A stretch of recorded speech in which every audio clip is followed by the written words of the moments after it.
Everybody's all about how you start your day. All the podcasts. How do you start your day? How do you start your day? And I'm like, that's great. But my question is, how do you finish your day? So I'm getting a lot of pushback. A lot of my blue Yeah. collar guys are going, bro, I work a full-time job. This is garbage. You're a pencil pusher. I don't have time to spend a meal a day with my family. I don't have time to love my kids Mm. after I get off work. Talk to It me about is. these guys that say, I don't have time for that. I work a full-time blue collar job. Hmm. Well, you get out of relationships what you put into them. If you can come home, maybe you need to stop off on the side of the road and just let your day wash off of you before you walk into the door. Because the most important thing that will ever happen to your life is not happening at work. It's happening at home. And It's what not work. It's home. and what will you be remembered for? You said it earlier in the Yeah. podcast.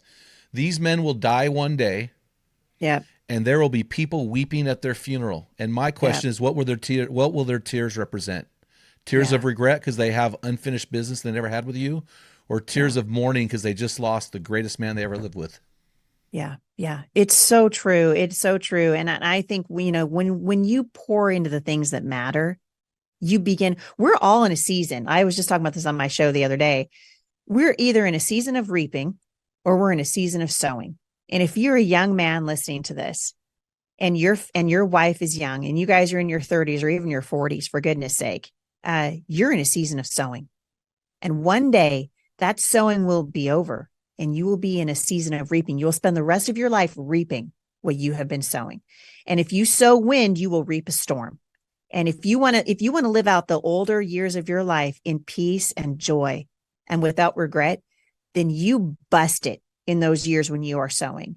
And that may mean that you're up. That may mean that you're up with your wife in the middle of the night with little babies and all the things. And it might mean, all of the things that you just feel like, I can't do this anymore. I'm telling you what, it will reap a dividend and it will yield the peace. The Bible calls it the peaceful fruit of righteousness, right? That's what the Bible refers to when the Bible's talking about that season of reaping. Jay and I are in a season of reaping now, right? With grandchildren, and most of our kids are grown. And, we still have the my little whippersnapper. I have one kid left at home of the seven, but we're largely in a season of reaping. And I always tell parents, especially husband and wife, pour into the things that are the most important so that when you look back, the one thing we don't want to do is look back over our life with regret. I wish I would have loved my wife better. I wished I would have told my children that I love them. I wished I would have worked on that little honeydew list. You guys, you think that it doesn't matter? That honeydew list is gold. That is pure gold. Everyone knows, all right, that marriage is a series of interactions, right? It's an exchange. You're either taking something or you're giving something, right? And so we want to keep those accounts really short. We pour into the things that matter. And if you can constantly keep in mind, okay, what is this going to look like? What do I want my marriage to look like 10 years from now, 5 years from now, 1 year from now? I'm telling you what, if you keep your eye on the horizon and you realize, okay, I'm in a season of sowing right now, sow the thing that you want to reap in mind.